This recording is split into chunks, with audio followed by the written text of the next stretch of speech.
see darkness is fading. Walls of fear, brick by brick, will come down. Your light will shine, lifting me out of the shadows. Here and now, I know where my breakthrough is found. I'm gonna sing my way out of the valley.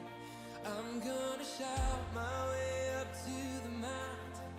I will take hold of the truth of your promise. I'm gonna praise, I'm gonna praise, I'm gonna push through till every lie crumbles. I'm gonna dance in the midst of the rain. I'm gonna rest in the arms of the Father. I'm gonna praise, I'm gonna praise your name. Oh, I'm gonna praise.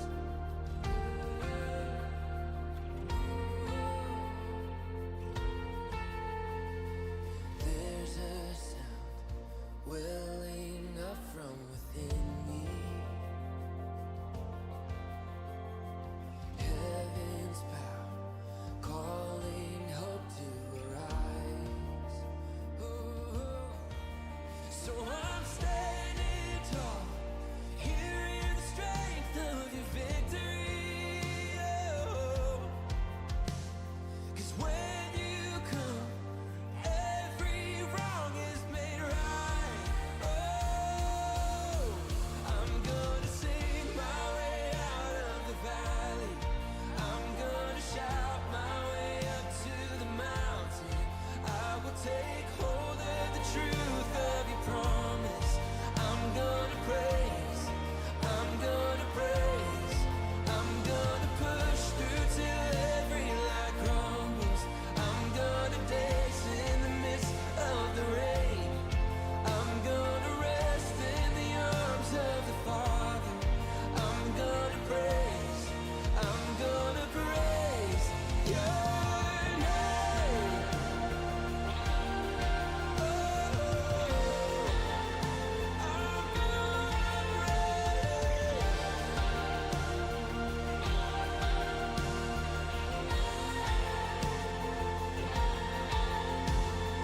fear and depression, shame and confusion. You have to bow, you have to bow. All lesser things that demand my attention. You have to bow, oh, you have to bow. Is this Fear and depression, shame and confusion. You have to bow, oh, you have to bow. And all lesser things that demand my attention. You have to bow, yeah, you have to bow. Fear and depression, shame and confusion. You have to bow, oh, you have to bow.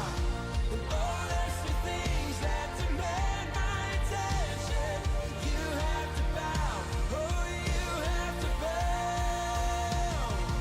I'm gonna sing my way out of the valley.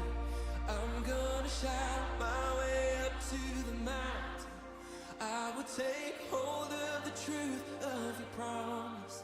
I'm gonna praise, I'm gonna praise, oh, and I'm gonna push through till every.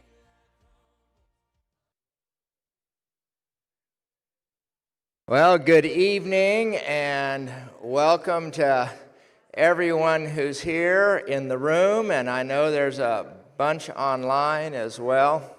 So welcome to all of you, and hey, wouldn't it be a really good thing to pray to get this gig going? So let's pray. Father, thank you for what's ahead. We say that with a lot of confidence and joy and faith, and thank you for Pastor Gates and his wife Heather and their willingness to help us explore some issues tonight over the racism division in our country. So we're just grateful. We want to say that out loud. In Jesus' name, amen.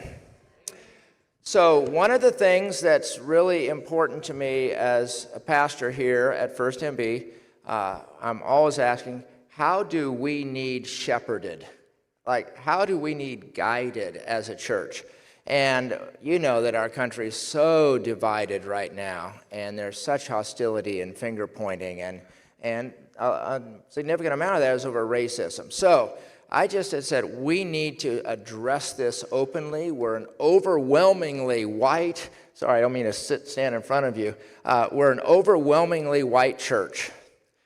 We're upper middle class. We're kind of in our bubble here in Northwest Wichita. Okay, that's who we are. We love Jesus, but we got to work on this, embrace this, figure out what we can do. And so step number one was having Pastor Gates come, and he really knocked it out of the park on Sunday. He was here to speak and kind of got us going. Tonight is going to be Q&A. So here's how the evening's going to work. Pastor Gates and Heather will just be sharing for 10 minutes or so. They just, whatever they want to share, just thoughts since Sunday or just to drop some stuff on us. But 10 or 15 minutes in, we're going to open it up for questions. In the room, we'll have a mic. You can speak up. If you're in the room and also on Facebook Live, you can submit questions in the comment section, or if you're online right now, you can submit it then.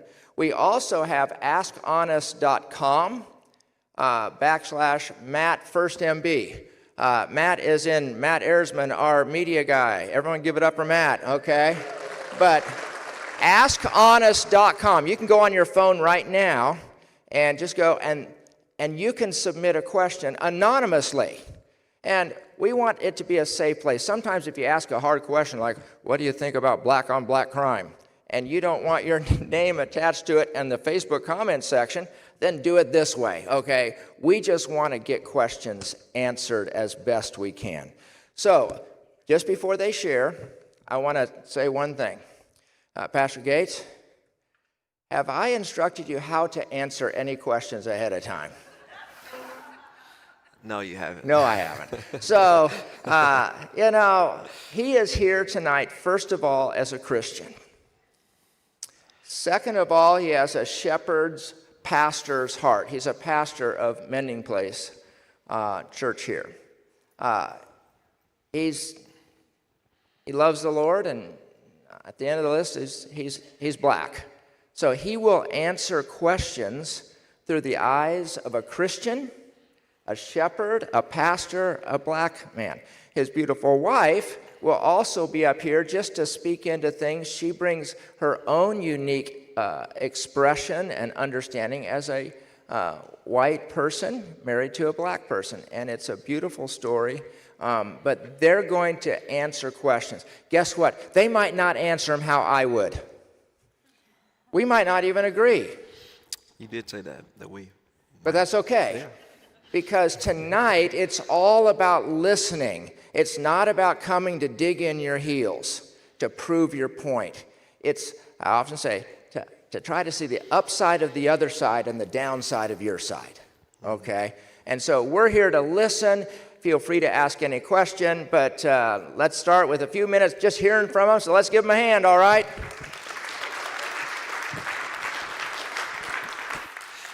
Well, good evening. Thank you guys so much for having us back. So glad my wife can be here with us. She's going to jump in here and there, and we thought that it would be really good for us to be able to have conversation that was just really open-ended, and not that any of us are experts. As Pastor Brent has said, we just want to come in as learners with you. We know some things that are certain, so I don't want to seem like this is just going to be some ambiguous, floating everywhere type of conversation. We know the truth of Scripture, and we know our experiences.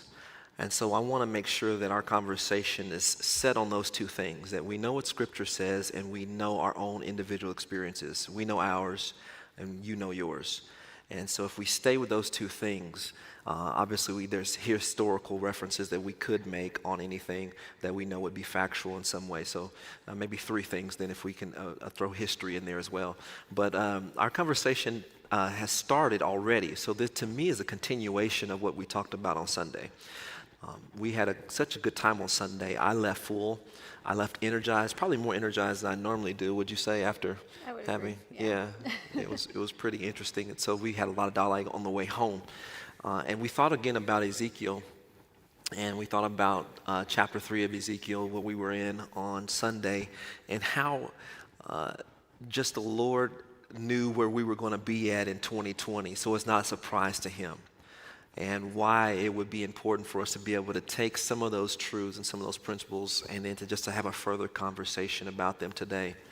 I'm aware of the fears that come when we start having conversations around certain things like politics and race and marriage, equality, the scriptures, whether you sprinkle, you baptize, you believe in doing communion on Saturdays or Sundays, whatever, everyone's got their own opinion on things.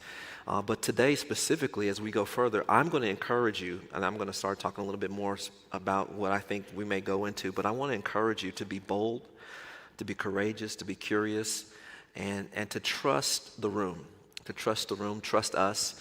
We hope that we've created a level of trust already in the way we chose to kind of deploy when we first got here, and that you trust us enough to come back in the room. Also, you trust Pastor Brent enough to hold this space for us to make some progress on this difficult issue. All we're really looking for at the end of the day, our goal, is that each of us would walk out of here with just a little bit of a needle move in saying that, you know what, I'm going to stay a learner.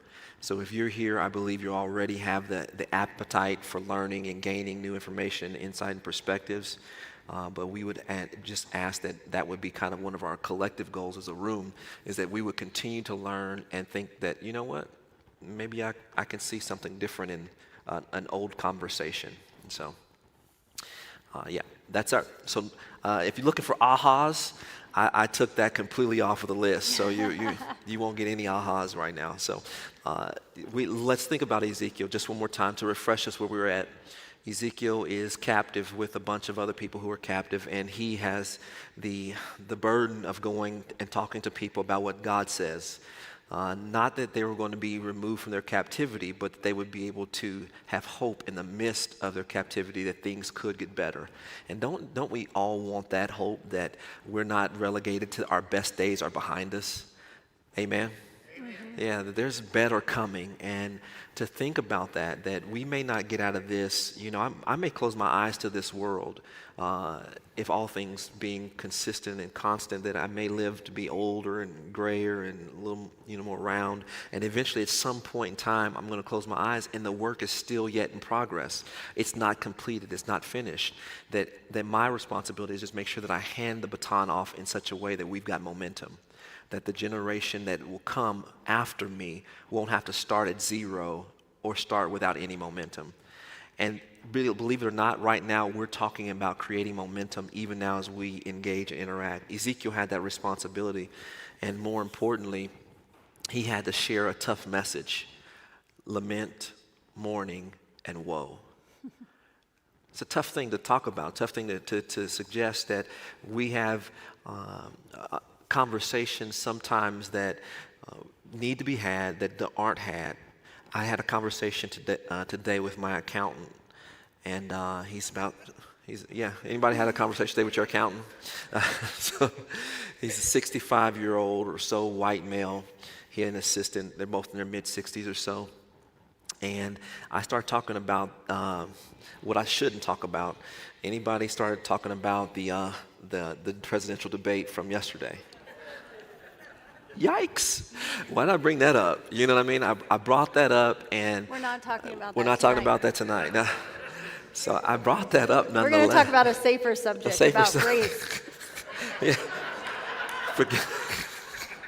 Oh. That's good. That's good. Yeah, this is like, listen, landmine city. Listen, this is good. This is good. We're just navigating through these landmines. But I talked to my accountant, and he said some things that I thought was really important for me to hear. He says, I don't understand. I don't see any problem. What's the big to do? Why is that so important for you? And I thought to myself, I could either get frustrated and angry, or I could think to myself, maybe he really doesn't see. And all the conversations that we had on Sunday and all the things that I've been talking about, I'm coming to this point that should I be mad because he doesn't see? Or should I be implored to say, well, let me share a little bit, if you mind, about some things that I see? And so we moved from being here, like we talked about on Sunday, to where then all of a sudden I started being shoulder to shoulder with him because he gets my monthly payments, and so he has no choice but to get shoulder to shoulder with me. And we got a chance to talk about what the other side may see and what you may see and what I may see, and it was great dialogue. It was a type of conversation that I was surprised by what he said. He was surprised by what I said. But we chose to walk away from it with like, you know what, I'll take that in consideration. I'm asking you to rent ideas, don't own them. So if there's something that I say that you don't want to own yet, but you want to try it out, then I'm giving you permission to rent it tonight. Just rent it. If you want to return it, you can do it. But I'm just asking us to both try that for each other. So I'm going to take space and make space. Ezekiel did the same thing. And at some point in time, the Lord had him have a seat with people that he was familiar with but not familiar with. If I asked you, have you ever seen black people, or Hispanic people, or Asian people? You'd say, yeah, of course. You know, I'm familiar, but I'm not familiar. And Ezekiel is sitting in this space, and he gets an opportunity to learn something about people that he's known but not really known. Listen to their heart. For 7 days, this whole process kind of played out, and he got an opportunity to go a little bit further in his knowing and what he was willing to accept. And I could just imagine, the scripture doesn't say this, but if we just take a little bit of human nature and cover it over this text, I could imagine that he was wrestling with himself over what he had believed, what he was seeing, what he was feeling, what was being said, what was being played out before him, and how those things were conflictual, and how he was going to have to take some things back. I think about that. How many of you have ever made vows or inner vows about something? You made definite statements, this is what this is, and then the worst thing we like to eat is crow, and then the first thing you realize is like, you know what, maybe I was too quick to make that statement. And we know that as believers that there's room for that, there's grace for that, there's forgiveness for that. But we have to come to a place where we actually have a conversation. So thank you so much for being here. And that's all I'm going to say to get us started. I believe that there's enough questions in the room. You got something you want to say? Yeah, you see how he's sitting kind of forward so he can't see when I want to. We've been married 23 years, and this is what I get. I just wanted to make space and recognize the courage that it takes to be in this room and to ask some of the questions that are going to come forth. I also wanted to start off with just vulnerability myself and say that because we're in a diverse family doesn't mean that we've not had to grapple with some of these same conversations and some of these same questions.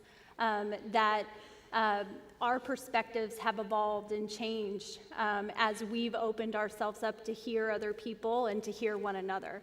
So I just starting off from that place of vulnerability and that place that everyone has to learn and everybody has to get shoulder to shoulder with someone else. Yeah. That was it. I'm excited. All right, man, throw us your best ones, Matt. We're ready. Or we got a hand up over here. I don't even know if that counts. Can you do that? Is this possible? Yeah, this is possible. We got Pastor Brent running around and doing stuff. And you know I'm going to say just this. One question, then sit down. Thank you. One question. Yeah, you can. A lot of eyes. My name is Aaron. Thanks for being here. I appreciate your guys' vulnerability and your time to come here and discuss these sensitive issues. Let me get through this quick. So we've learned so much about the brain in the last 20 years.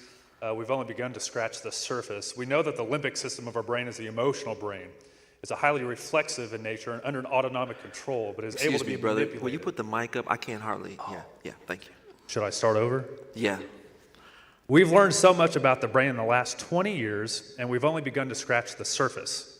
We know the limbic system of our brain is the emotional brain. It is highly reflexive in nature and under autonomic control, but it is able to be manipulated and mitigated through higher contexts or through higher centers of our brain, the cortex. i.e. meditation, physical exercise, breathing exercises. You asked us on Sunday what we weren't willing to do, and I've thought about that ever since then. For me, I'm unwilling to allow someone to use emotions to drive the conversation and to allow the more primitive parts of our brains to make decisions, since those things are easily manipulated for better or for worse. We also know that we must be in the higher centers of our brain to allow for critical thought, which is where the exchange of productive ideas occur. Now, that's not to say that I'm not unwilling to allow someone to express emotion at all, but for it to be the driver of the conversation, I feel is counterproductive because of the fact that emotions are able to be manipulated. With that said, how do you bridge the gap between two people when one is seemingly operating from a place of emotion, negating fact and logic, and the other person is operating from a place of fact and logic and seemingly negating emotion? Well, I'm glad we started with an easy one. Yeah, I mean, that's a good question. Good question. Where's the common ground? Can I articulate like that? If we're coming from a place of emotion and one's coming from a place of facts, where do we actually meet? I appreciate this phrase.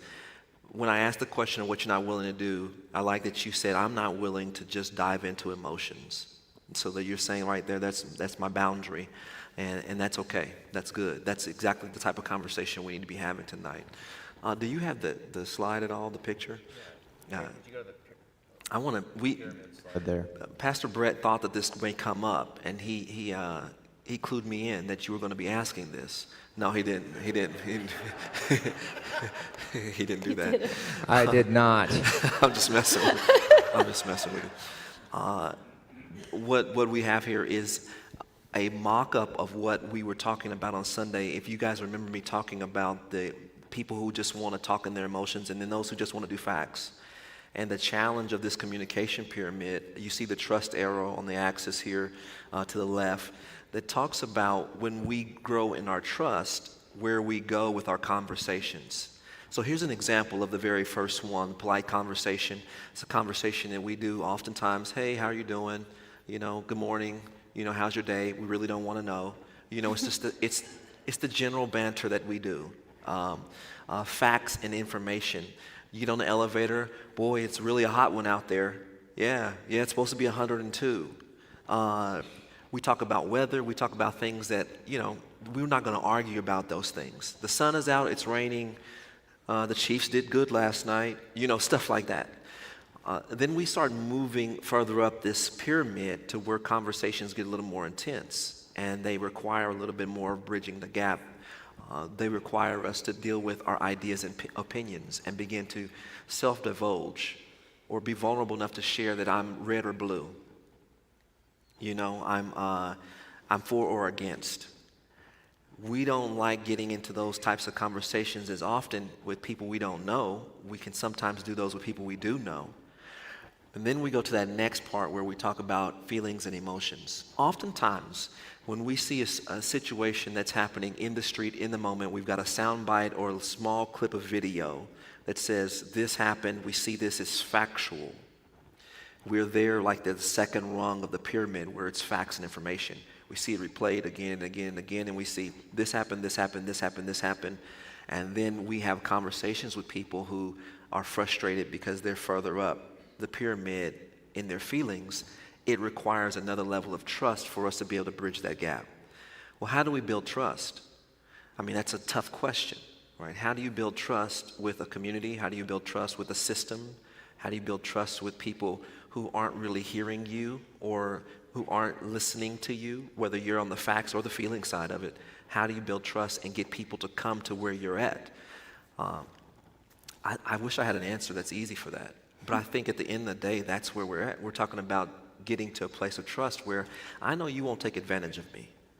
That you could have your opinion, you could see facts, I can talk feelings, and if I know that you won't take advantage of me, and you won't try to use that to make me feel less than or feel shame or whatever based on the facts or the feelings, then I can start having a conversation with you.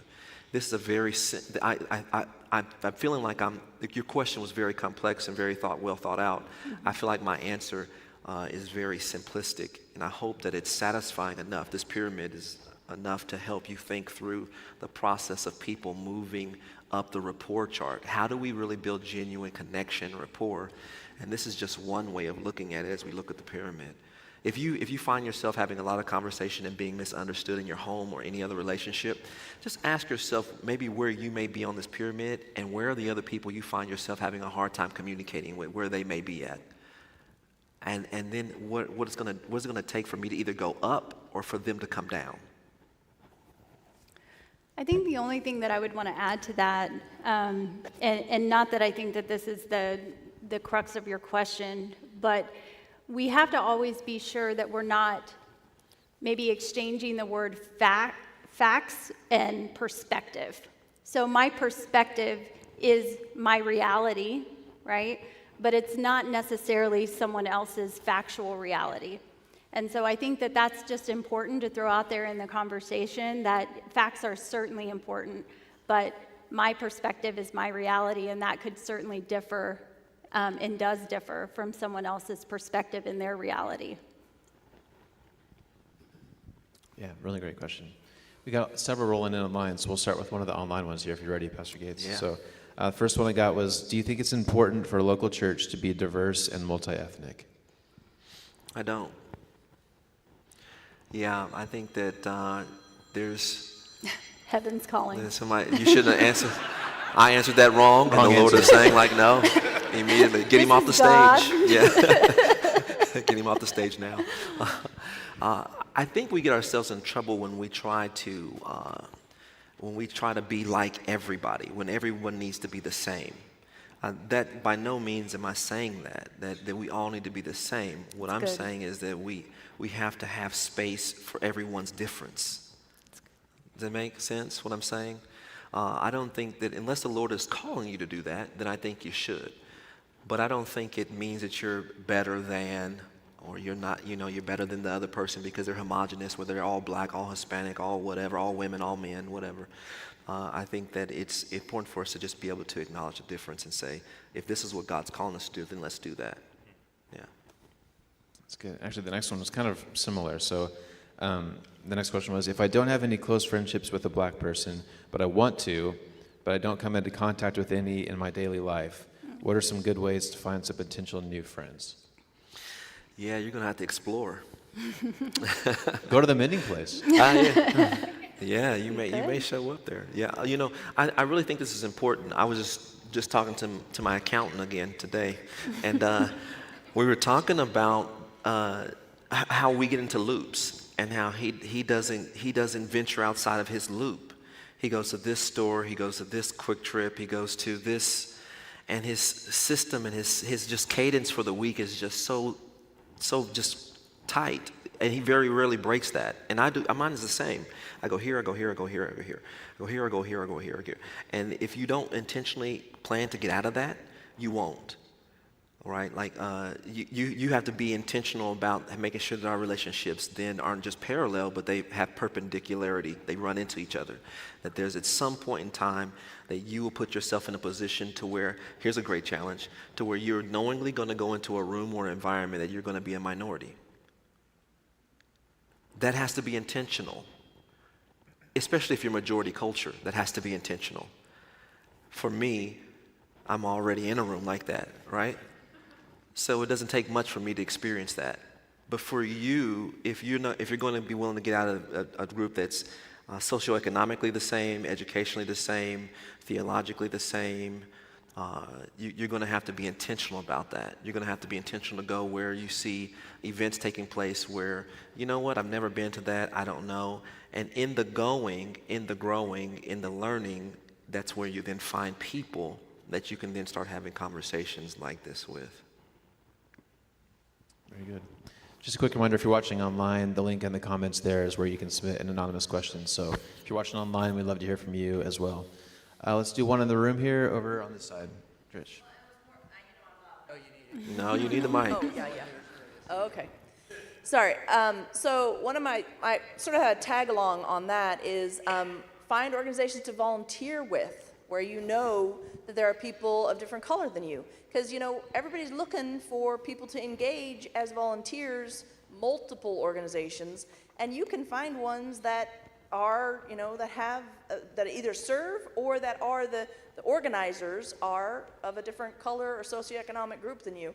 And that's a really great way in Wichita to have those purposeful experiences. That's good. Thank you for sharing that. That was So- a good one. I'm Stephen, her husband. I have an actual question for you.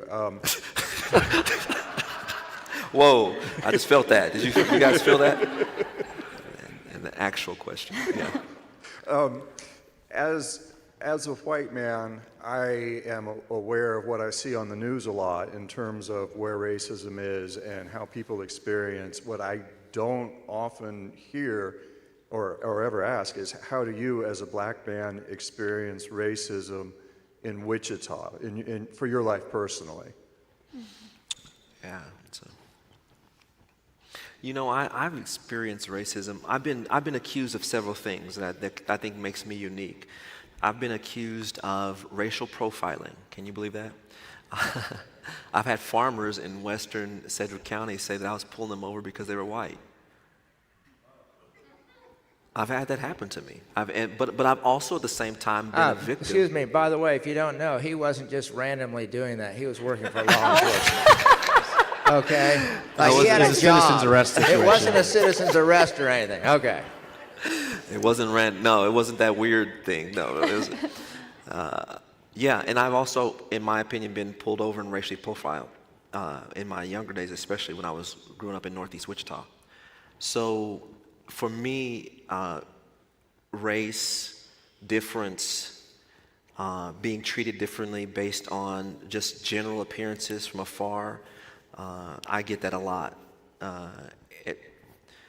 I just was telling a story. So I went to go get my wife a remote keyless start on her car last week. And I'm there, and I'm wearing my gym clothes. And so I'm just kind of like running errands, getting things done. And I pull out my wallet with my clip in it, my money in it. And the person at the counter who runs the business asked me, what do I do for a living? Because I pulled out cash and paid in cash. And I had $100 bills. And the assumption was, right, from my mind, I wonder if they would ask Pastor Brent what he does for a living if he was in here paying with cash. I have $500 bills. or Matt, or anybody, you know what I mean? Like, I don't have any of those. You don't have any of those? My accountant, I'm keeping that a secret.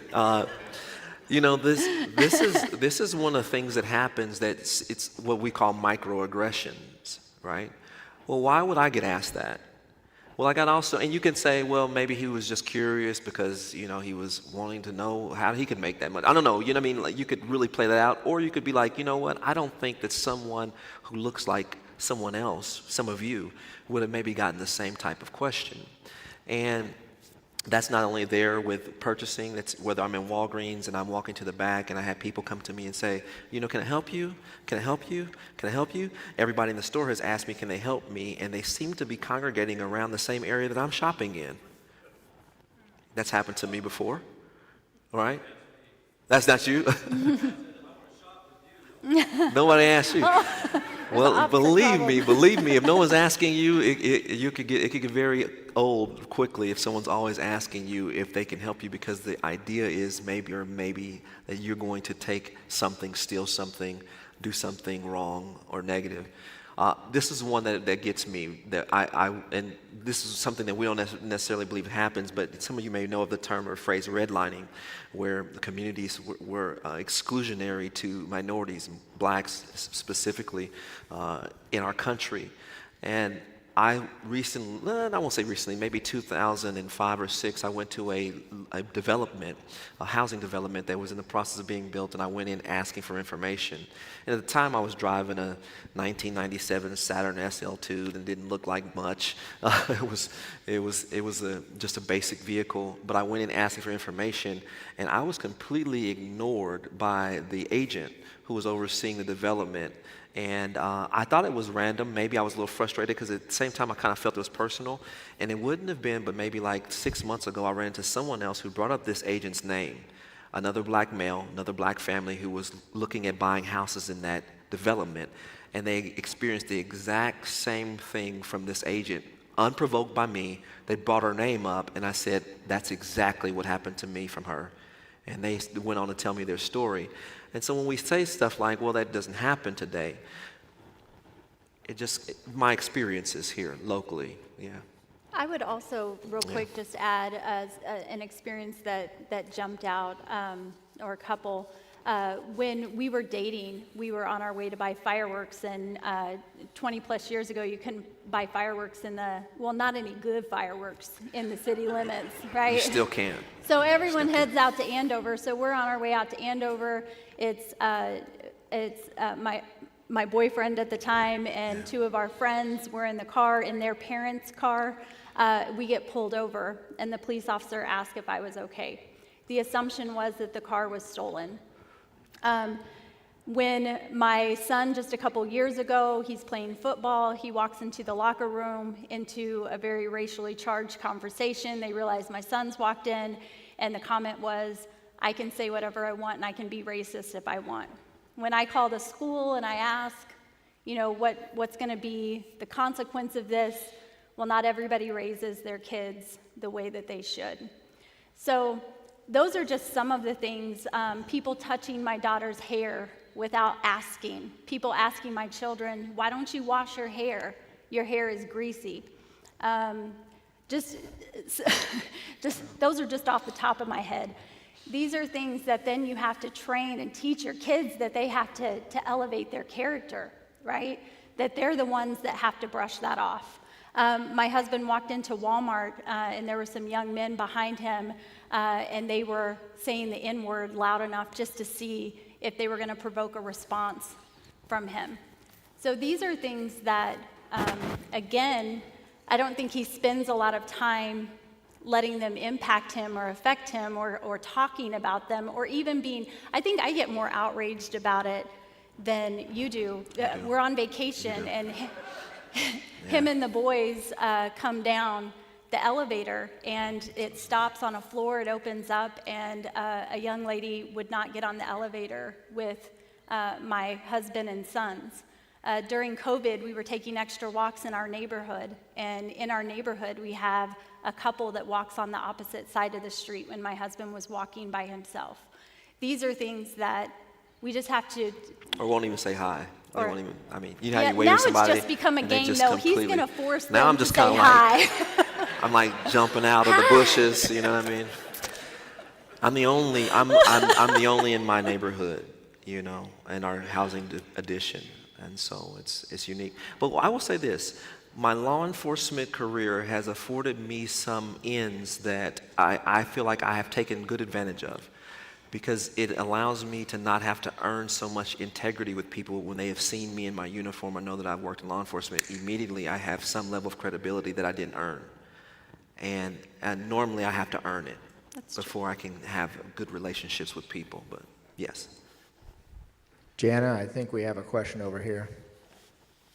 I was going to say, what would you say to somebody who wants to do the right thing on racism, but some of what they've been seeing in the news and some of the terms like systemic racism and defund the police makes them a bit uncomfortable? Yeah, you want to take that one? Systemic racism and defunding the police. Yeah. So, got it. That one? Yeah. Yeah. No, I can just get us started and you jump in. I think for me, my eyes were opened probably 3-4 years ago when my son went through some things. I think I would have been a person that it was difficult for me to really understand the depth of systemic racism because that just wasn't what we were experiencing. We're a middle-class family. My husband was in law enforcement. Our experience was different. And then my son had an experience where he got into an altercation on a football field. It didn't go well. He didn't do the right thing. But I watched how people perceived him.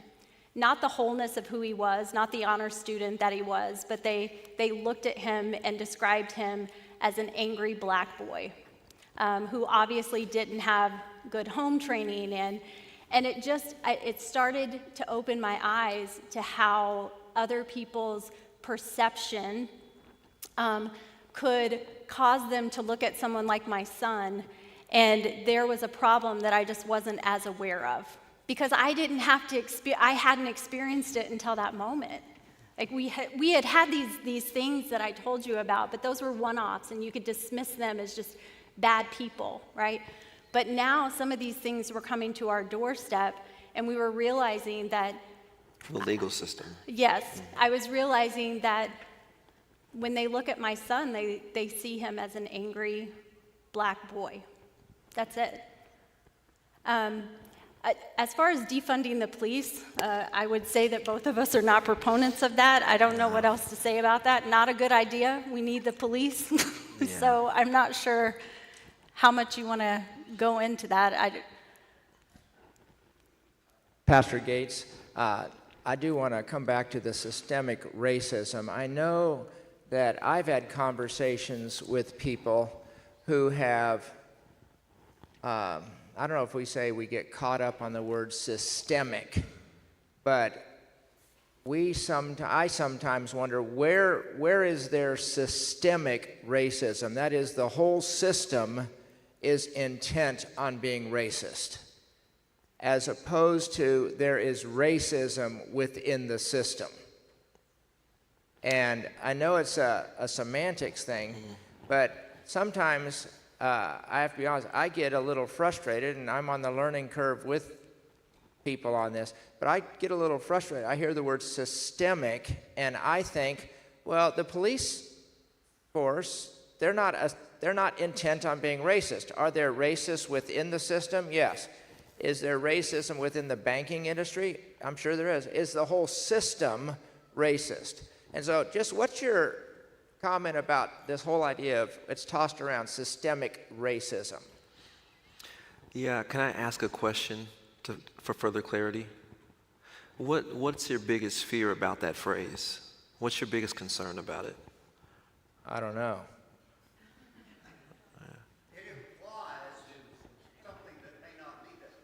It implies something that may not be there. Thank you for sharing that. Thank Thank you. you for the pen, by the way, too. I think for me that, and this is just, again, my perspective, and I'm going to give you a scripture to go back to on this too, because this is a good question. I think we have to realize that systems are created by people. And therefore, there's going to be a flaw in the system just because we're created by it. We've got limited ability to see what may be or what will come. And I think also then we go a little further, and sometimes we have created systems intentionally to keep some people out. My name's Dennis Hill. Would affirmative action be considered systemic racism? Say it one more time, I'm sorry. Affirmative action, would that be considered systemic racism since it's the law and it's basically, Affirmative action, Right, would it be considered systemic racism? part of the system now and you have to hire on racial grounds? Would you consider that systemic racism? Yeah, that's a good question. I want to answer it with this answer. How about that? Because I was in the process of answering the whole one, and I think this may help us. In Acts the 6th chapter, you see a very interesting story about the Grecian widows. Some of you familiar? You guys familiar with that? Where Paul, the apostles, Peter and all the guys are being challenged with the fact they've been brought to their attention that there's a group amongst the group that's not being treated fairly. Right? There was a system in place. A system was created to make sure that the widows and the orphans, they were taken care of and they got their daily administration, is what the King James Version says. But somewhere along the way, the people within the system began to treat the Grecian widows differently than the Jewish widows. You guys remember the story, right? Mm-hmm.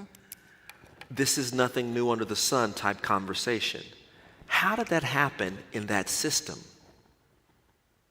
This is what God-fearing, early church, laying everything at the apostles' feet, people who wanted to see the return of Jesus Christ. But even then, there's people who decided to treat ethnically different people differently. Until someone elevated the issue and someone was willing to say, this is not right, it's happening in this system, then we see there's a change. For those of you who studied this out, you realize that without accurate representation within the system will eventually take care of it, will treat you differently. So pick out 7 men, right, amongst you. Those 7 men were Grecian or Greek men. Their names were all Greek names. Why? To help balance things out so that the women and others within this system would be adequately represented. The system had an issue, and that's where we talk about systemic racism. It was there even in Acts chapter 6. And if you really want to go a little bit further, if you want to push the envelope a little bit, guess who never said that the way they were being treated was wrong? The apostles never said the way they were being treated was wrong. Guess what the response was? We don't really need to wait tables. We need to give ourselves to prayer and the reading of the word. It'd have been really nice to have someone say, that's wrong. And then now pick out 7 men amongst you. But we have that challenge sometimes to say that, well, is it the system or is it the people? Or is it the people within the system? To me, it's a game of, well, was it the chicken or the egg? Right? But I think a lot of what we grapple with is that if this system that we take part in is systemically racist, then are we racist? And I think something that comes to mind that I heard recently was NPR did a story about IQ tests and how in the state of California, they're not even allowed to use IQ tests any longer in the schools to place children because they found that there was racially biased questions on the IQ test. So they give an example of one of the questions that was asked during these tests, and it said, what color is ruby? What color is ruby? And what they found was that African American children at the time may not have had the same experience with what a white person would define as ruby. We would think of it as a jewel. It's red. And at the time, ruby was a very common African American name that they could have had a completely different perspective and experience.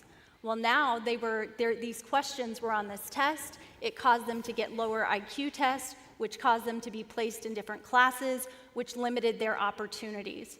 Now, was anyone racist when they designed that test? Absolutely not. But it's through those things that then become a system, that then create this depth of systemic racism. And I thought that was such a good example because you could see how the motive was not malicious, right? But just because of the experience of the group. Yeah, I think there's one back there. We'll get to you. Yeah. Okay, I have a comment first and then a question. My name is Sarah, and I grew up in Hickville, Western Kansas. About 15 years ago, God said, you're going to go teach at Hamilton Middle School on South Broadway in Wichita, Kansas. Talk about a culture shock, not just in race, but also in socioeconomic status. My time there really changed my heart and opened my eyes so much. It's what leads me to help with Family Promise and homeless families now in Wichita. And so when I think about systemic racism, I didn't see it until I watched others fight against it. So if you don't see it, it's probably because you haven't had to experience it. You haven't walked through it. I haven't walked through it. And so until you sit side by side and listen to the experiences that people have had to fight through, it doesn't make sense. I'm still learning. I'm still reading. I still want to know more. But dig into the history. Listen to the people sitting beside you. We probably don't know it because we haven't experienced it. My question goes back to law enforcement. How, as a white woman, can I show the love of Jesus to my black friends, but also show the love of Jesus in support of my friends who are on the police force? I feel like right now it's an either or. Like I can't choose both. How do I express both without offending or seeming callous? You know, I'll start off by saying if you're not feeling a level of tension or heat, then you're really not making progress. I really feel like that everyone has to feel some tension on this topic. You have to feel like my question's not getting answered. You got to feel like, I'm frustrated still because I keep hearing the same language or verbiage or dog whistle. I want to say that before I answer your question, because I think that oftentimes when we feel heat raised on the inside, we think something's wrong. But it has to be there for you to make progress. It's just a sign that you care. You care about your perspective or something. You care about something, or you wouldn't be here. So if you feel that, then hold on to it, welcome it, because it's necessary to really make change. Don't dismiss it or dismiss everything else that comes after it. It's a good thing to feel that. I will say this, you're not going to be able to make everybody happy. I was very clear on that when I talked to my wife about coming here. I said, you know what, there's going to be, if I'm doing my job, that I should make people on both sides of this conversation frustrated. My black friends who want me to say this, my police officer friends who want me to say this, my church friends who want me to say this, and you, my new friends, who want me to affirm your opinions and your beliefs.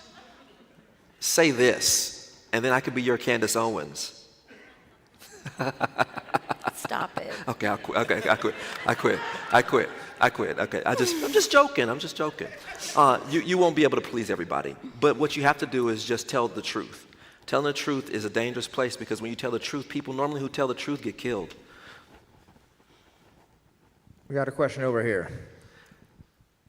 So I'm glad you prefaced what you just said to this lady over here with what you did, and that is about not feeling that you got a sufficient answer to a question. And I don't feel like I got a sufficient answer to this gentleman's question. Yeah. About whether or not you feel affirmative action is a systemically racist policy in this country. I don't. Okay. I would like to read the following. 43% of U.S. children, let me say that I work at 15th and Pyatt, the preschool, little early childhood, the very preschool that you grew up right down the street from, so I'm very familiar with what I'm about to read here to you. Okay. 43% of U.S. children live without a father. 90% of homeless and runaway children are from fatherless homes. 80% of rapists motivated with displaced anger come from fatherless homes. 71% of pregnant teenagers lack a father. 63% of youth suicides are from fatherless homes. 85% of children who exhibit behavioral disorders come from fatherless homes. 90% of adolescent repeat arsonists live with only their mother. 71% of high school dropouts come from fatherless homes. 75% of adolescent patients in chemical abuse centers come from fatherless homes. 70% of juveniles in state and operated institutions have no father. 85% of youth in prisons grew up in a fatherless home. Fatherless boys and girls are twice as likely to drop out of high school, twice as likely to end up in jail, 4 times as more likely to need help for emotional and behavioral problems. These are only amplified in the minority communities. Here's my question. What do you say, and there's a 2-part, what do you say to Christians who support or want to support an ideology or structure that openly admits to wanting, and I quote, dismantle the patriarchal practice in disrupting the Western prescribed nuclear family structure, when these 2 things fly in the face of God's will in the lives of his people? These are the very viewpoints of the Black Lives Matter organization, and I stress the organization, not the idea of Black Lives Mattering. Will you and will this church, more importantly, stand here tonight and condemn the Black Lives Matter organization, knowing that they are espousing anti-Christian principles? Thank you. I'm not going to speak on behalf of First Midnight Brethren. I'm going to let Pastor Brent do that. But what I will say is I am for the family structure that God has set into motion in the very beginning from the Garden of Eden. I believe marriage is between a man and a woman, and I believe that's the way it's intended to be. And so I don't have any problem with that. And I think as far as scripturally that we can agree on that. I do believe that the statement Black Lives Matter, the statement, different than the organization that espouses these beliefs, because I do believe Black Lives Matter.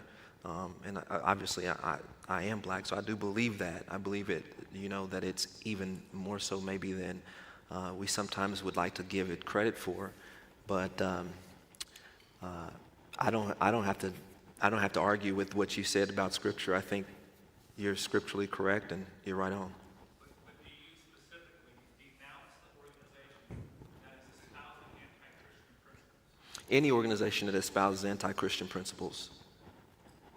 So this is a catch point for people, and I just don't want us to throw out the baby with the bathwater.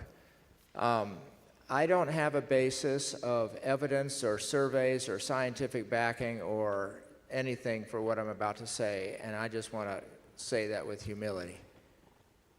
Obviously, it's a no-brainer. We don't, as a church, I don't as your pastor, support the position of destroying the nuclear family, of promoting transgender, of the whole LGBTQ. Okay, so we can understandably get caught, and it's worth getting caught. We need to call it the Black Lives Movement organization. You get on their website, and it's anti-Bible in its stuff. So, but what I don't want us to do is just overemphasize that. Personally, and this is what I can't defend, I think 90+% of people who are, walking down and saying Black Lives Matter have no connection to that. And so let's be sure to separate the organization from, is the other word the Black Lives Matter movement or something? I don't know, but I just use the phrase. we're with you. I'm with you. Let's not bend our knee to that ideology. But that's separate from what I believe is behind the Black Lives Movement, most people's perceptions. Blue lives, all lives, black lives.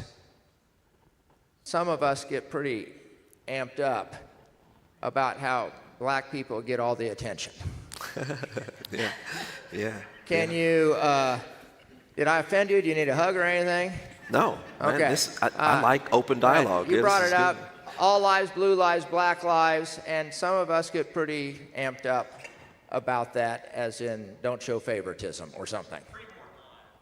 Preborn lives. That's another Preborn one. lives, man.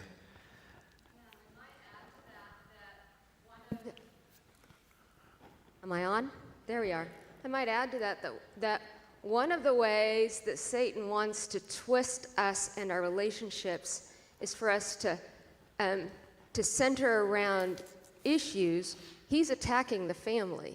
It's not necessarily an issue just for one race or one culture. We all struggle with fatherless homes across all those different divides. So just a reminder that when Satan comes at us, he's coming at us from the family, he's coming at us from race. He's just layering it on, and he's trying to divide us out in that. And so it's a very clever strategy. But we can't just say that it's just a human issue. It's also a spiritual issue. That's good. She kind of actually took a little bit of my thunder. Sorry. I was going to ask about that, is that oftentimes I think we get caught up in this United States view. It's a very privileged view. And I was wondering what your opinion is on a worldview. I know about the outreach of Christianity, but when I think about the Uyghurs that we heard about, the Uyghurs in China, northern China, or Taiwanese, or the Hong Kong, or Syrian refugees, or the caste system that's still being played out in India, or the issues in the Middle East, or with Jerusalem, and all the other types of hate that we see. It seems kind of minor, and I don't want to say minor, but we seem like we're throwing temper tantrums when people are really facing some really serious issues throughout the world. What's your view on that? I think that, and this is just my perspective on it, for us to shift our focus from where we're at to want to think of, well, what's going on big? Well, there's bigger things going on in the world than this. It again minimizes and just continues to push this narrative that we have enough privilege to where if I don't want to pay attention to that, then let's go. There's something else going on. Well, people who look like me don't have that option to just say, let's just forget about that. Let's move to the next thing. Haven't we talked about this long enough? You know, when is this news cycle going to end? And then I would ask, well, hundreds of years of us talking and having to deal with certain things just don't go away because we pass a Voter Rights Act or because we have a black president, that all of it goes away. You guys should be okay by now. There's not an issue anymore. This is what my neighbor told me a week before I came here to preach. He says, I don't get it, man. I never owned any slaves. Yeah. What's the deal with BET anyway? Why do you need black entertainment television? This is the conversation I had in my neighborhood with a guy I used to work with. So when we start having conversations where we would like to dismiss and say, let's move on to things that are going on across seas in another country. I'm not saying that racism, bigotry, hatred, difference are not an issue in other countries. It is. You got the black-white faction. It just looks different in someplace else, right? It just looks different someplace else because what are we dealing with at the end of the day? Men's hearts are desperately wicked, and they don't even know it. Not like God knows it. That counts for everybody in this room right now. Your heart is desperately wicked, and you don't really know the depth of wickedness that's in it. So if I move you from this place to another place, guess what plays out? The same wickedness, it may just look differently, right? So we have to be careful of not dismissing what's going on in our culture because then it just further compounds what blacks and minorities have been saying for a long time, where you can easily dismiss it when I can't. And that's a real thing, sitting with me in this and saying, I can't not be black and I cannot not be perceived as black. I can't stop being perceived as being someone who wants a handout and not a hand up. I can't walk into a room and say, well, you know what, they're hardworking, educated people, they're not looking to have more babies and stay on welfare. They're really genuinely wanting to make progress, but when things hurt, we don't want to hear it. So how do I express my pain? Because no one really wants to hear your pain, because shouldn't you be over that by now? It's like asking someone who's grieving to hurry up and get done with it. I mean, why are you still sad about your mom being gone? When are you going to get over that? It would be very insensitive for someone to say that. And we have a culture, the society that says blacks are getting too much attention. This is not a real issue. They bring these problems on ourselves. If they would just do better, if they just wouldn't have kids out of wedlock, if they would just work harder, if they would just follow the rules, if they would just, and again, we go back to making statements on what we think fixes the problem, and we're never really talking about what's really going on in the emotion, or have we sat long enough to realize some of the systemic issues that are going on that make it hard to move further down the road. And I'm going to tell you, the beauty of privilege is the fact that you don't even know you're experiencing it. You don't even know that it's going on. It's just in the air. It's like a fish in water. I'm a hard worker. I never got anything handed to me. I went to school, I worked 3 jobs, I did this, and I've heard that argument before. No one's ever given me anything. They don't understand where I was abused, and I get that. Those are all real stories. Those are experiences. Mm-hmm. But imagine you experiencing that, and I experienced that, and I still have to overcome my race issue on top of the stuff that you experienced too. It makes it hard. And so I'm not saying that you're wrong or right for not being able to pick up on it. I'm just saying that it's real, it's in the room. I've been trying really hard not to interrupt, but I have to do my job as the moderator, right? You got to do a timeout. I'm going to get in trouble if I don't. Yeah. Okay, we're getting lots of questions online. So 2 people asked the same question, and I think I'd love to hear you guys talk about this. As a biracial couple, what challenges have you faced, and how did your parents respond when you first started dating? Keep it short. Keep it short. Yeah, keep it short. Oh, yeah. So I'll do it. You'll do it. So again, this was 1990, 95 when we started dating, 97 when we were married. Neither side seemed that excited. We had people not come to the wedding. We had, things talked about us behind our back, but it was certainly not what other people experienced. I think we were, my grandma said she was worried about my kids that weren't born yet. So those are the things that we experienced. That's a common phrase to say that I really don't like this, but I'll just, I don't really like this. I'm worried about the grandkids. Anybody ever said that in the room? Yeah. So, very common story, but I think in the end, our families came around and. Yeah, my mom, dating her, hey, I'm about to go out with Heather. You know what, I just really want you to marry a beautiful black woman. Just dropping stuff like that in the room, I think our friends didn't have too much of a problem with it, but we realized that our family did. And I don't think it was, I think our dad had a problem with it too. When I first met her dad was, well, I've talked to a couple friends about this, and this is a real issue. Remember that? We was like, so he's talking to people to get counseling before he actually meets me, kind of like, and so, that happens, But now I think I'm bending the curve a little bit. Do you think? Yeah, before my grandpa died, he certainly liked Dion better than me, so. So at least we won one over. Yeah. He loved the fact I was in law enforcement. He loved that I was in law enforcement. Tell the truth. Yeah, and let's just be honest. I grew up in an extremely racist home, so their concern was he wasn't going to work, he wasn't going to provide for his family. All of the terrible stereotypes that you hear, that those were the concerns. And so where those were put down is when they had an interaction with someone. And I think if I can give them any credit, it's that they were willing to do that. And grandkids are miraculous. Yes.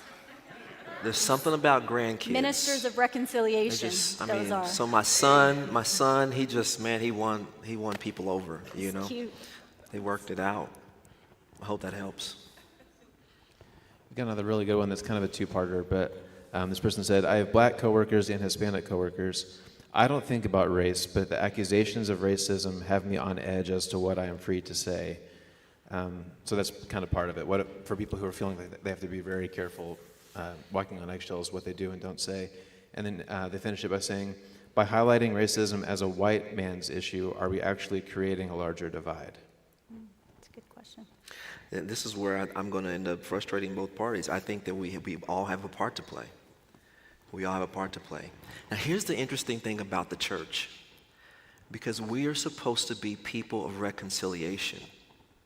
Now, I've often said this, that the person that is right is the person who does the right thing first. Not the one who is without fault, but the one who does the right thing first. And oftentimes, in Black Americas, I've experienced this and felt this, is that, hey, we want you to elevate your game. Won't you rise to a better level of integrity, emotional intelligence, the way you deploy yourself to meet us where we're at? You be better. You raise the bar. And I think about that, and I think about Christ and about how what he did for us sometimes goes unnoticed. That when we think about reconciliation, that he did for us what we couldn't do for ourselves. And that if we're going to really be instruments of reconciliation and then model the behavior that Christ presented, we all have to come down. We all have to come lower. We all have to strip ourselves and then get low with each other at the very base level to be able to bring forth change in a meaningful way. It takes that type of courage. It takes the type of courage to say that I don't have to, but I'm going to. And so many of you may be able to say that too. I don't feel like my hands are clean of this situation. I don't have to, but I'm going to anyway. That's Christ-like behavior. Yeah. So, Pastor Gates, are you saying that this person just needs to have the courage to say, hey, I don't know if this is going to offend you, but there's this sense that white people are always are just in a state of anxiety. They can't say anything, but that will be accused of something. And I don't know, again, if that's your perception, that's your perception. It doesn't matter if it's real or not.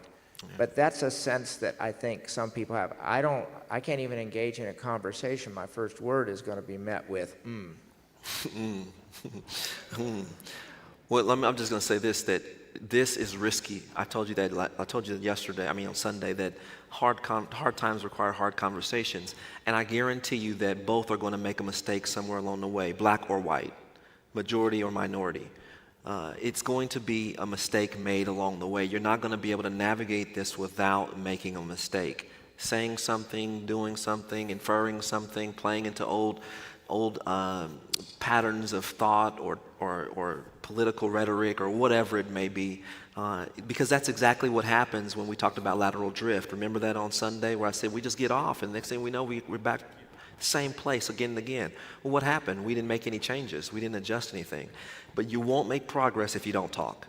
You won't do it. So being able to share, being able to ask questions, and I'm going to tell you, it's easier to go in with curiosity than anything else. Don't go in as a learner. Don't go in with, okay, let me trip you up with a whole bunch of data because that's factual.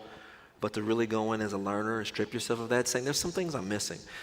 But guess what? The person you're talking to is not guaranteed to be emotionally intelligent enough or even in a place of sobriety emotionally to be able to accept that.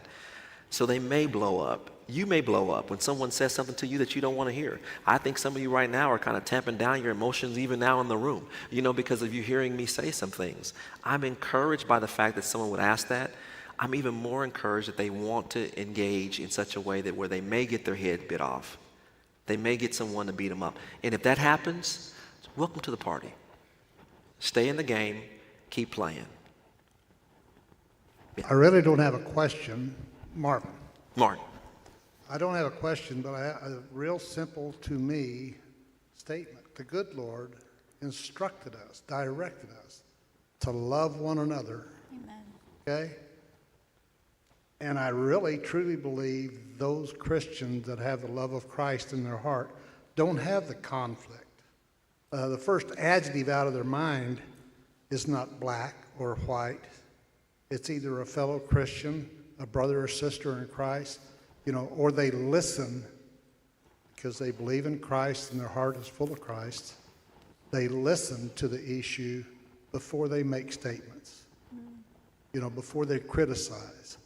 And most of the time, the Christians that I'm with every week are there to lend their help and their hand.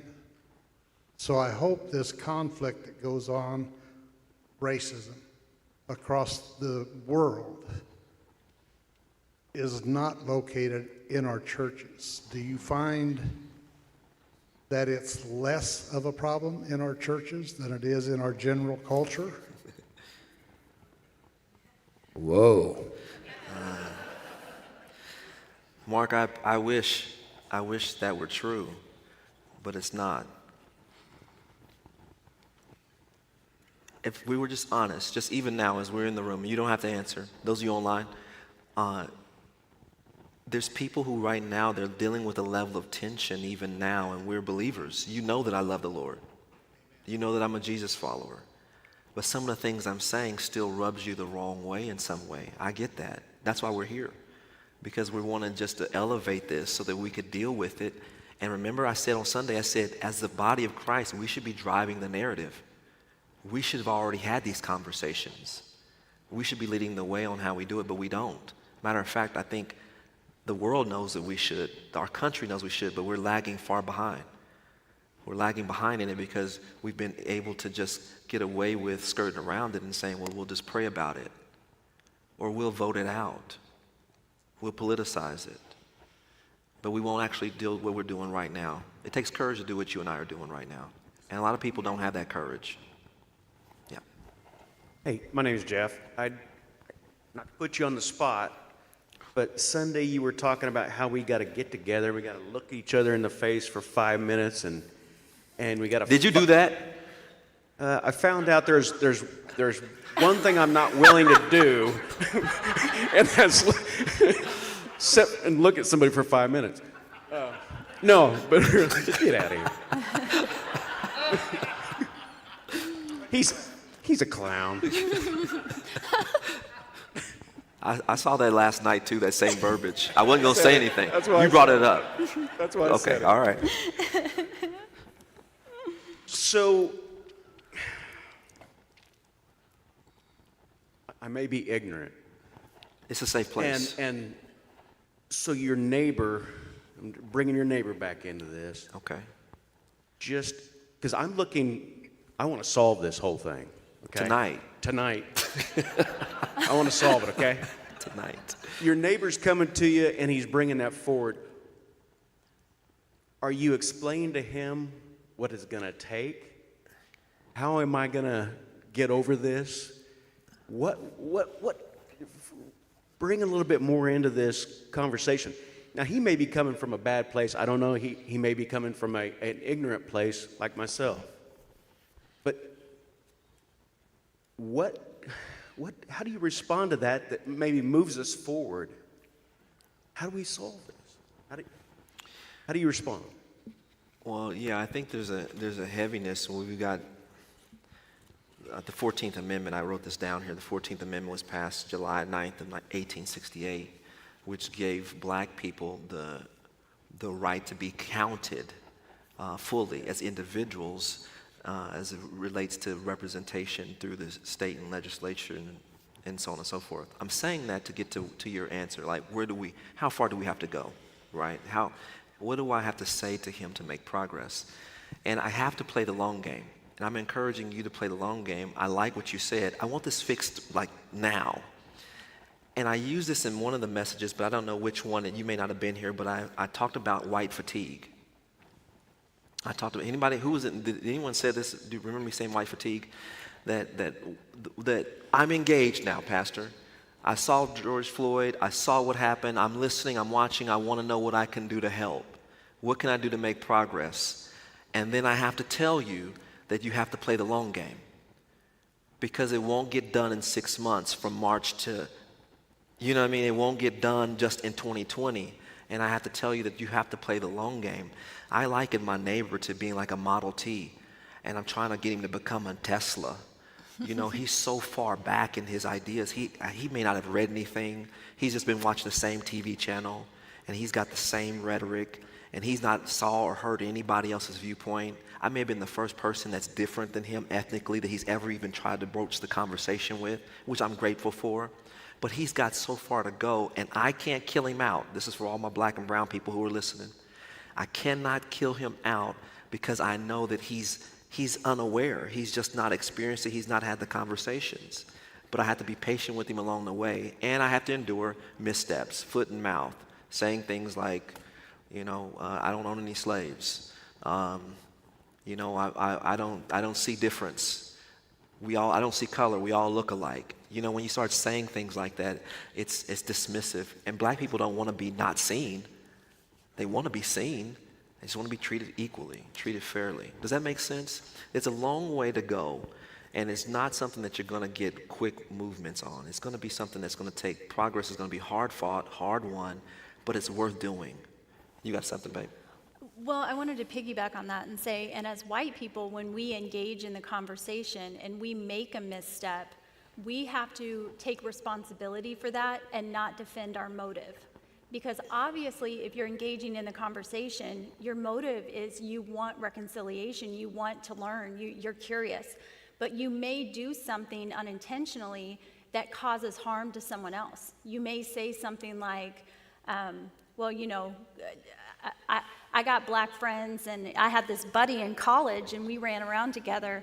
And the black person you're engaging with may say, but that person doesn't represent all of us, and that statement was offensive. So as a white person, instead of saying, well, I didn't mean that, I'm just trying to, we say, we own that, we take responsibility for saying, thank you for showing me that wasn't my heart, thank you for showing me that, I'm sorry. And then we continue to press forward with the conversation. I think sometimes we get tripped up because we want to make sure they know we're not a racist. And that's really what we go into the conversation trying to establish, is that I just need you to know I'm not a racist. Can I say Very something really quick, Pastor Brent? I feel this in the room. If you're thinking that the issue is complex, it is. If you're thinking that our answers are simplistic, they are. I often find that if we make things complex to do, then we'll never get started. You understand what I'm saying? We're using very basic language.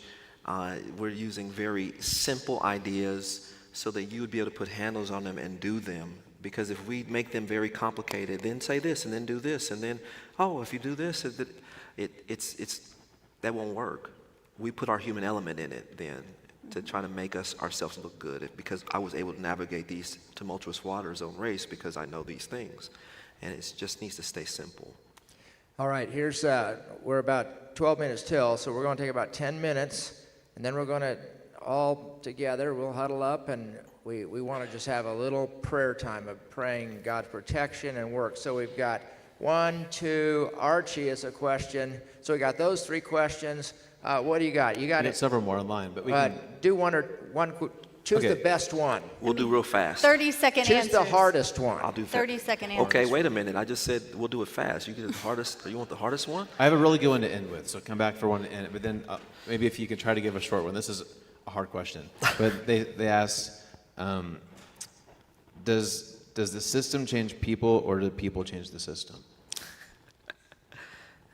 That's a good question. I think I know who put that up there. It wasn't me. No, it wasn't you. I think systems are created by people. So people change the system? Yeah, You got to challenge the system. yeah. Okay. All right, Serena, right back here. I won't drop this. You're on. Just get close. There we go. One of the most influential experiences in my life as a teenager in the 90s was having gone to a very diverse high school, but then also having been a teenager in foster care, actually being in a family of color, placed with a family of color as a white teenager. And so I got a very up-close kind of exposure to these kinds of issues very early in my life, and it really flipped on a coin the experiences I had prior to that in my original family. And so as a mom now with 4 kids, young adults and teenagers, it's really important to me that we be future focused and that we be solutions focused for our young people and for the next generation that we are charged as a church with raising up. And I'm curious if you can offer us any actionable steps that we might take, as Pastor Brent has said, an overwhelmingly white upper middle class church. What can we do as a church to ensure that our children and our next generation are not driven to an extreme response by what they see on television or on the internet, but rather that we embrace them and we model for them how we embrace all of God's children so that we create the next generation that truly fixes this? Because it feels like the pendulum is swinging in the wrong direction for our young people. It's a good question. I think we've got some parents who are asking that. A lot of parents, a lot of grandparents, teachers. I'm asking that too. What's balance? How do I share what my children are seeing versus what may be there, and to not just give them the freedom of accepting things at face value, but challenging them to maybe add another piece to that. This is another perspective, or we can say that's one interpretation. If someone offers this is what I think, this is what I believe, and to let them know that there's more than just one interpretation of things that they see. That's a good one. I can't give you anything outside of what you probably know to be true on your own experience about being completely engaged, surrounded in the environment that helped change you, that you would then help create environments for your children to also learn in that's different than they normally are in. I think all of us should do that for our children. Experiences are the best teacher. So when you have an opportunity to create moments of experience that's different than your normal neighborhood, your normal socioeconomic background, the normal kids, the normal setting, the normal high school students, whatever it may be, to create those moments of learning, I think they go a long way, because children's, they have great memories. And so it doesn't have to be like every day, all day. but creating moments in there where you can say that we were the minority in this environment. We went and did this. We talked about it. These talking points are going on in the news, and I'm gonna talk about it. We're gonna say something about it in the room. Now the problem is if we've already set such a nasty foundation prior to, so there has to maybe be some repentance for people who've already done a lot of negative building of negative thought patterns, to be able to say, you know what, I was wrong. How powerful of a statement would that be from a parent to come in and say, you know what, you may have seen me do this, say this, or refer to this. That was wrong. God's moving my heart. He's changing me. This is what I really believe now. I hope that helps. I can't give you any specifics like, hey, at 2 o'clock they have this program that's going on at the library. Take your kids to that, but I think looking for opportunities to be exploratory, to exercise your nerve of difference, those are always good. So explore and exercise, experiment, explore. And very quick, just something came top of mind that we do in our home, because our kids are going to be faced with experiences that reinforce negative stereotypes about other races. And we challenge those at our home. So when someone comes in and says, that black dude, that white girl, that this, that Karen, that teacher, that this, we challenge that at our home. And that we talk about race in our home. And we challenge that you just, why did you just describe them by their race? If that has nothing to do with the conversation. Now, not that we teach being colorblind. I don't think you should, because everybody has a different perspective. But that was something just practically that we do in our home, is that when our children encounter something that reinforces a negative stereotype and we see that they start to lean into that, just shut that down. All right. It works. All right. A couple comments and then a quick question, I hope. A quick question. In my own personal perspective, I think it takes effort on our part too. As what I've found to be privileged white male who is raising and has some incredible white kids, I think that you've hit the nail on the head, but it takes effort on our part in order to understand some things. And my comment goes along, if you want to understand, try and put yourself into some perspectives or understand some perspectives. Ibram Kendi's Stamped, the book Ibram Kendi's Stamped, was a phenomenal eye-opener for me. And honestly, it was a really easy read. And to understand some idea of a black viewpoint of the history of black America. On the other thing about systemic pieces, I really like Malcolm Gladwell's David and Goliath, he talks about how systems have really screwed up a lot of different things. There's one story in there about the prison system and how it's affected black America, but there's a lot of stories in there that talk about how systems screw up a lot of things. And yes, they are man-made, and yes, they can be deconstructed once people realize that they are destructive. My question for you, what is the one bias that is in my life that is the biggest bias you find evident from your interactions with other whites that I need to be aware of so that I can minimize it as much as possible? Yeah, you said your bias or one Well, bias? I'm speaking of A bias. generally white A people. bias. Oh, yeah.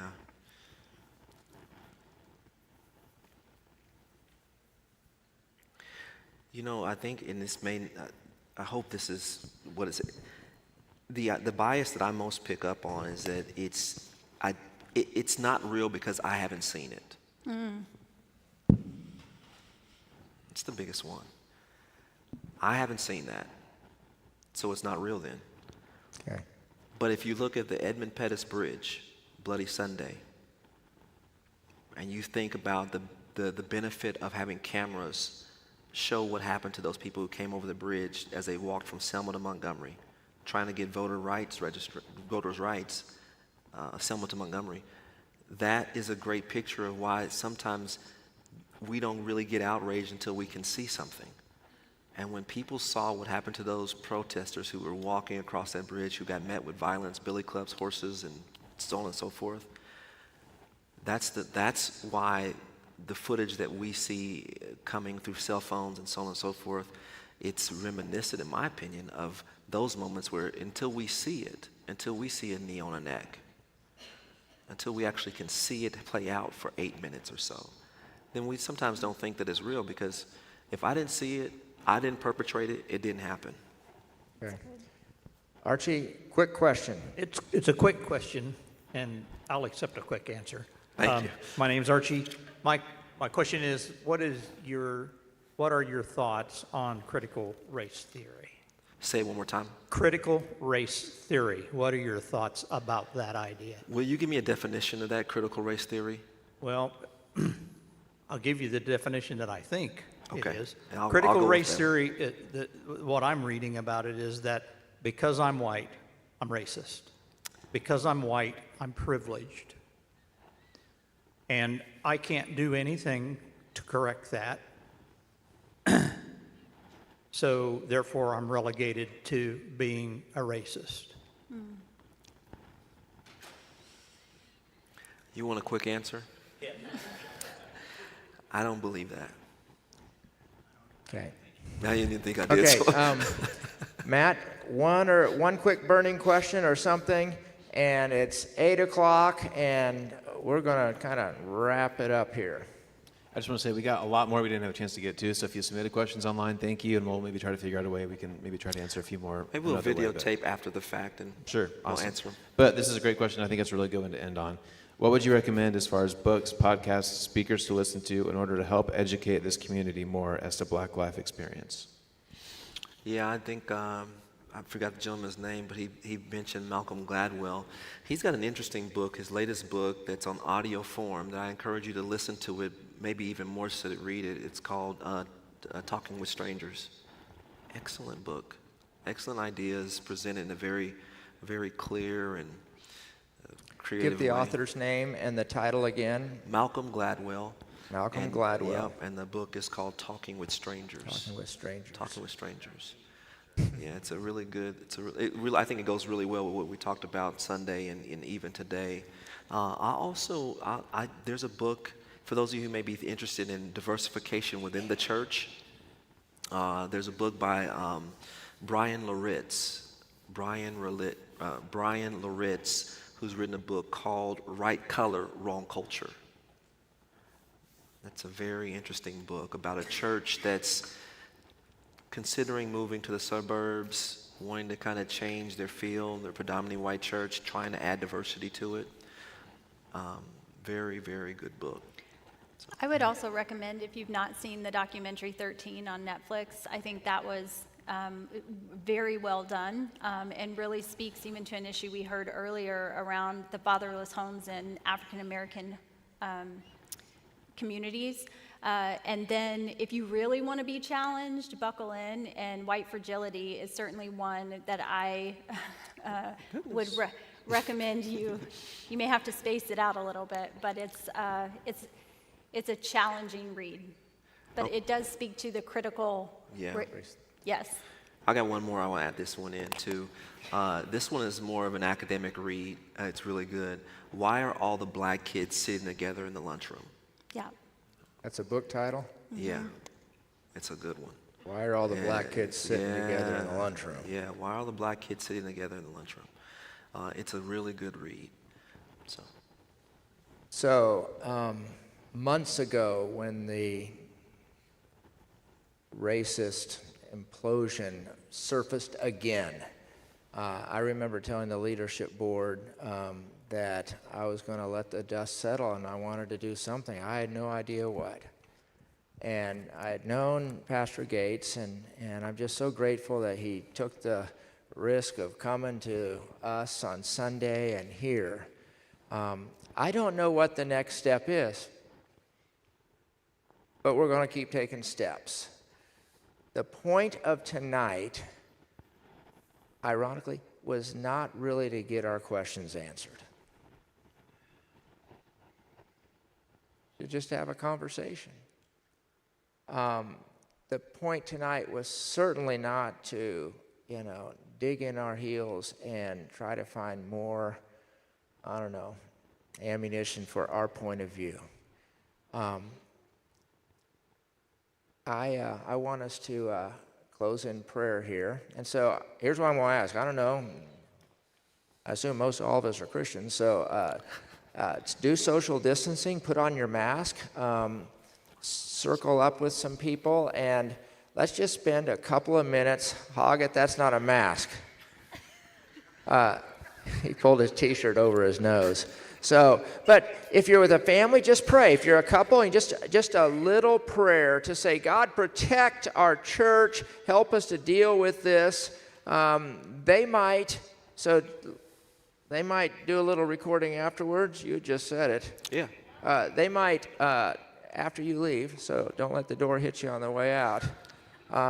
They might try and answer some more of these questions, and Matt will find a way to get that to you. So thank you for coming. Let's spend just a minute or two or whatever you do in prayer, and when you're done, you can head out, and God bless you. Thank you for coming. Let's give the Gates a hand. Thank you. All right, why don't you stand and circle up or just spend a moment in prayer, and then you're Matt, free. we off?